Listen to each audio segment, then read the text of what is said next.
From the University of North Carolina School of Journalism and Mass Communication, covering the full range of Tar Heel athletics, this is Sports Extra.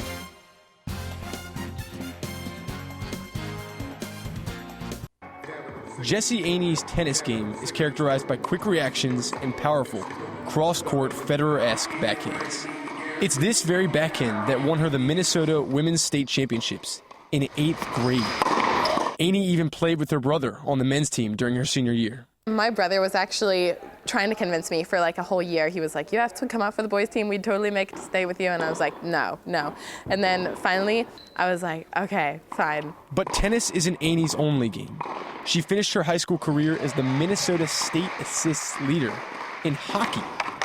Aney was even recognized as the 2010 Sports Illustrated Sports Kid of the Year for her athletic achievements.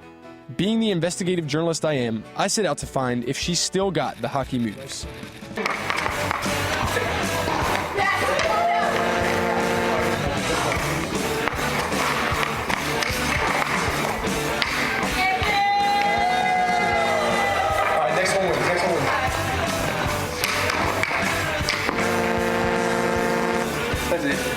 The video speaks for itself, but as head coach Brian Kalbus explained, it's Aney's character that makes her so special. Nothing phases her. She is the most positive, most energetic, hardworking individual I've ever been around. Aney is so positive, she regularly doesn't call balls out in order to make friends with her opponents. But college tennis has showed the freshman a new side of herself. But I'm getting meaner. Like, not really mean, but I'm getting to actually call the ball out. As Aney improves, so will the team. She just needs to remember to keep her eye on the ball, or the puck. In Chapel Hill, I'm Brant Berry, reporting. Number one. See, they're holding up their fingers because they're number one. The UNC men's tennis team, that is, after claiming the 2016 indoor national title last week. And this year's team of champions has a new member, Mickey McCall.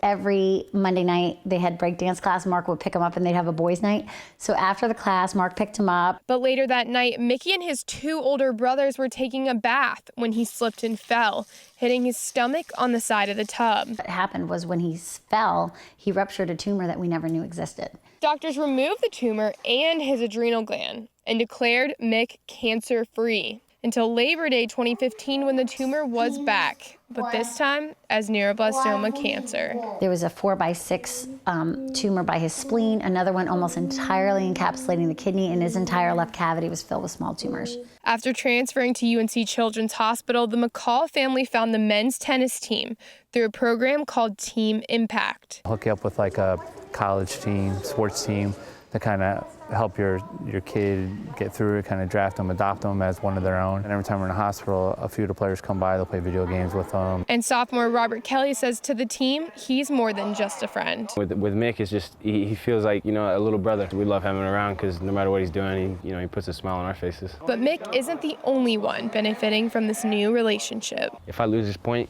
it's okay. Mick's fighting a lot tougher battle than we are, and so we just appreciate it, and it probably helps us in our tennis games. And that's what some would call a win-win situation. In Chapel Hill, I'm Lindsay Sparrow reporting. Callie Becker has made a splash all her life. A redshirt freshman on the diving team, she grew up knowing that she wanted to dive at UNC. But diving wasn't the only thing on her mind as a kid. Becker has a pretty unique family dynamic. I have mom and dad, and then two twin brothers who both have autism. Autism spectrum disorders affect a staggering 1 in 68 children, and Becker's brothers fall on different sides of that spectrum. Jake's pretty high functioning, Kyle's pretty low functioning. He's nonverbal. He can understand sometimes when you talk to him, and he makes some signs, he makes some sounds, and he knows what's going on for the most part. It's really hard for him to communicate. In order to communicate with Kyle, Becker knew she had to learn a language common to all. So she picked up sign language. Becker's knack for sign language allowed her to perform at Carolina's Athletics Awards ceremony last week, the Rammies.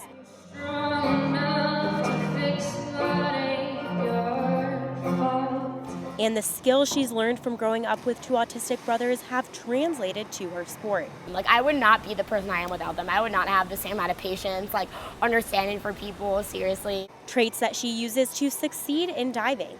Even though she didn't compete this year, she continued to cheer on her teammates. And Becker says she's pumped to represent Carolina for the next 4 years. Our caps have the NC on it, our suits have the NC on it, our team suits, and it's like, we just do it for the school, like it's awesome. UNC senior Kristen Brown acquired the nickname Downtown Kristen Brown because of her ever-increasing ability to hit home runs. Part of Brown's recent success might come from the softball team's new indoor hitting facility.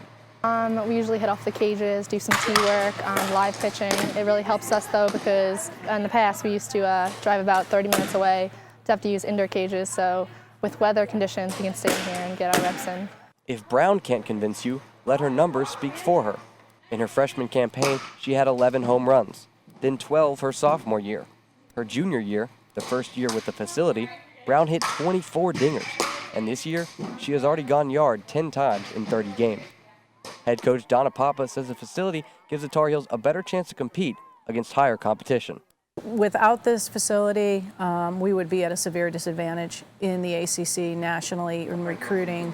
It's a big sell. Coach Papa also says it gives her players more opportunities. I come in early in the morning, they're in here hitting. Late at night, they're in here hitting. I mean, it's been great. It's like their second home, really. The Rams Club funded the 5,000 square foot facility. For Brown and her teammates, it represents a sign of respect. We're a university in North Carolina, like we have the greatest facilities, so being a softball team, you don't always get that option, and they trust us and they believe in us and they gave us this option to have it, so it's nice. On a sunny afternoon at UNC Findlay Golf Course, golfers young and old are honing their skills on the driving range. It's actually quite busy with players on both sides of the practice facility. Head golf professional Mike Wilkinson says Findlay is fortunate to be thriving. We have a sort of built-in base of golfers, which is the University of North Carolina. According to the National Golf Foundation, in 2015, more courses closed than opened for the 10th straight year. And in that same span, the amount of millennial golfers has decreased by 35%. However, UNC Findlay is trending up. Since 2010, the total number of rounds played at the course has increased by 28%. And the combination of adult and student memberships have increased by 129%. UNC junior David Adler is one of those members. Once I got down here with the weather, I figured you could get out a lot, and the student membership rates here are very reasonable. There are a lot of people that I know that play, so it's a great way for me to go spend 4 hours with someone I like. So they definitely do have a presence and actively look for UNC students to come out here and play. The course's relationship with the university is obvious on its buildings and signage all over the property. Marketing to millennials is vital for the future of Findlay. If you're not with platforms to make it easier for the millennial, you're missing a great big opportunity. In Chapel Hill, I'm Jay Carroll reporting.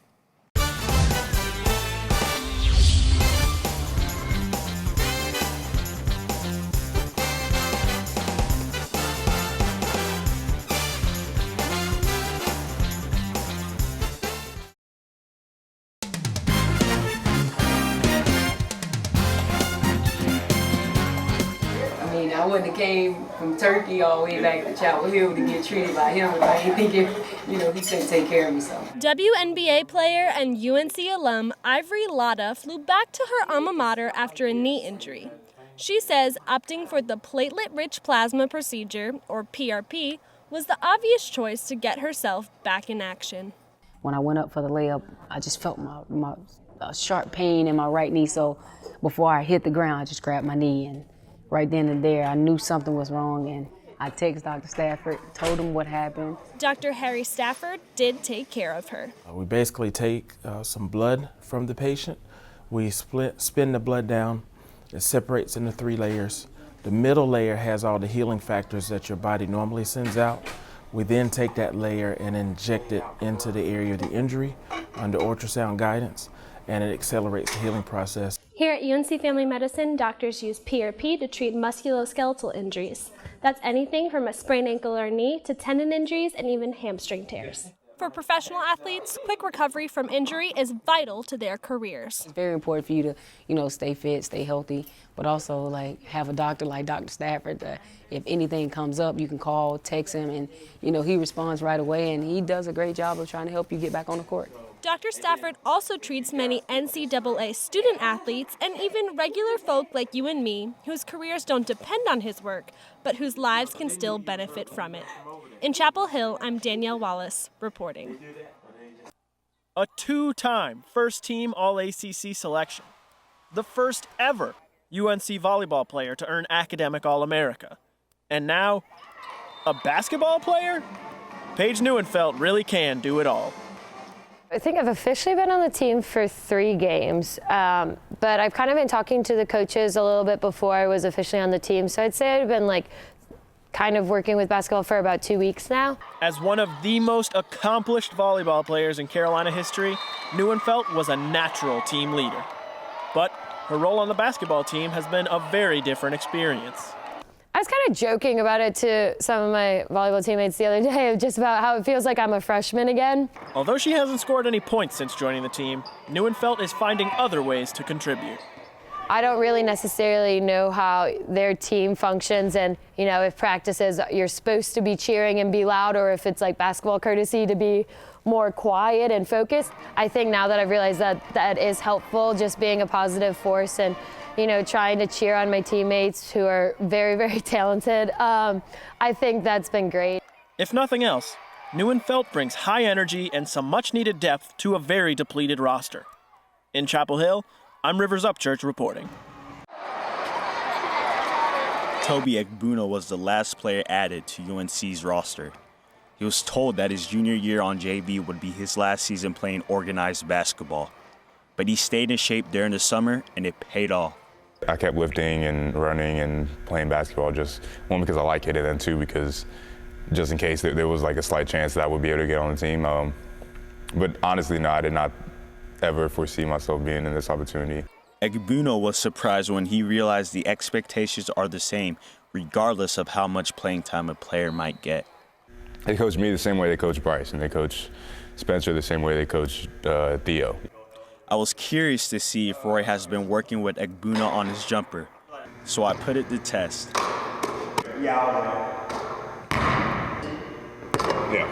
A friendly game of horse turned into a shootout.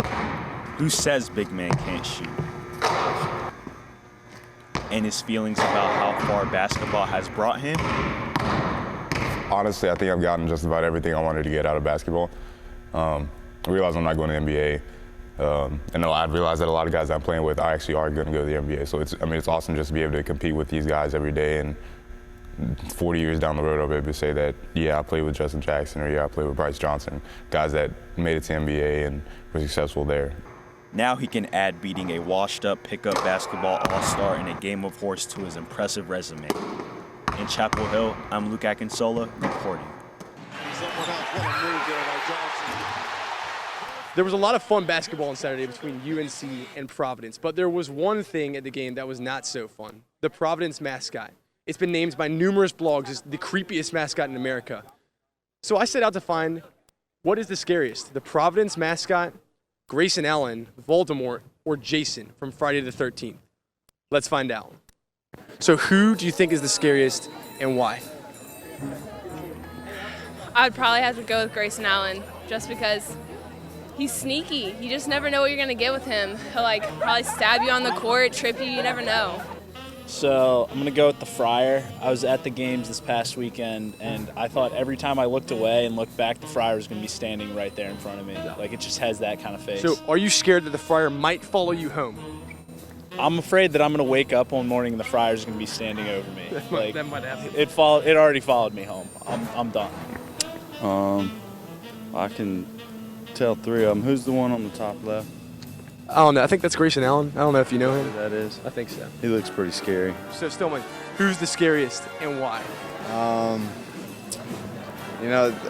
definitely picking the Friar from Providence. I couldn't stop looking at it during the game. It was freaking me out.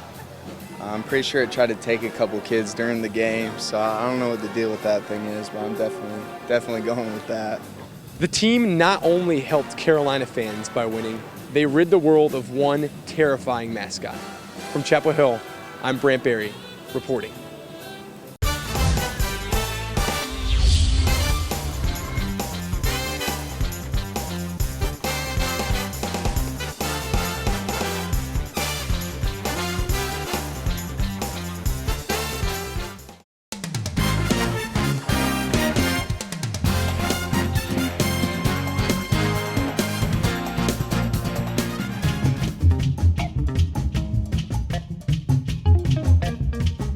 It's finally here, the Final Four, and although our hotel was excited to have us, I wanted to have a true Texas experience.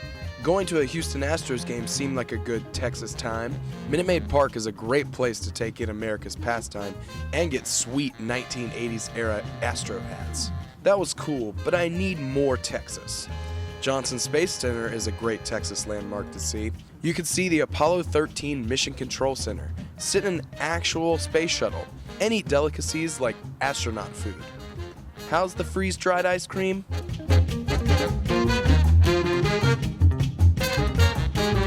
Ooh, not great. Space centers are nice, but I'm still missing something. Yes, of course! Getting to exercise my Second Amendment rights. That's the Texas way. Alright, Texas is awesome, and so is NRG Stadium. This place is huge. I got to sit courtside and watch a UNC dunk fest. Britt. Nice pass. Look at that. Doesn't even catch it. Jackson. North Carolina will be playing in the championship game. UNC is title game bound, and all that dunking has me really excited for tonight. Houston, I'm Paul Beam reporting. Let's go. Woo! Yeah! Woo! Tonight, Marcus Page will drain his last three in a Carolina uniform. Bryce Johnson will dunk one more time as a Tar Heel, and 11 UNC cheerleaders will lead their last cheer. It feels unreal and like a dream that I don't want to end yet. Not quite yet. Carly York's been cheering since she was 4 years old. It feels like a dream that it's going to be my last game. It feels like a dream that my last game gets to be the national championship. Their cheer careers will end on the biggest stage in college sports. But unlike Page and Johnson, this game was never their ultimate goal. Cheerleading was a part of our lives far, far before we ever came to Carolina or knew that we would even come to Carolina. After 4 years of Carolina cheerleading, Tyler Miles is ready for tonight's big dance. That's so lit that my last game is a national championship, so. For them, it's a perfect way to say goodbye to more than just one sport. And not only is this the end of a basketball season, but it's an end of a cheerleading career. Even though this season will end on a high note, it will end. Once the nets are cut down, like, that's when I'm going to be alone with my thoughts and, like, alone with, like, the realization that this is it. Like, this is over. This chapter of my life, these decades of my life are gone. Gone, but never forgotten. In Houston, I'm Maddie Gardner reporting. The sky was Carolina blue, just like the crowd of fans outside the Dean Smith Center. A day after the college basketball national championship, they waited for their team, reflecting on a season that was far from perfect. UNC started the season number 1, a senior-led squad that would be hard to top, but injury and a Cinderella changed all that. Number 1 has been upset today. Then came a clash of top 10s in Chapel Hill. Carolina got its heart. The train was back on its tracks. Records were set. Page with his second three. That makes him the all-time three-point leader in Carolina history. A dominant force emerged. And off to Johnson, who dunks it home in traffic. Woo, baby, 32 for Bryce Johnson. And sophomores made their mark. Then came the stumble. Louisville, Notre Dame, Virginia, Duke. Here come the critics. Are they tough enough? Do they care? Should Roy even be coaching? You know what shuts them up? Winning. Win at Cameron Indoor? Check. ACC regular season title? Check. ACC tournament title? Check. All that remained, 6 more games between Carolina and eternal glory. The wins came. No one could control Bryce Johnson. Marcus Page returned to form. The defense was unbelievable. They were going to do it. After scandals, heartbreak, and loss, the senior class was going to get the ending they deserved. It was destiny.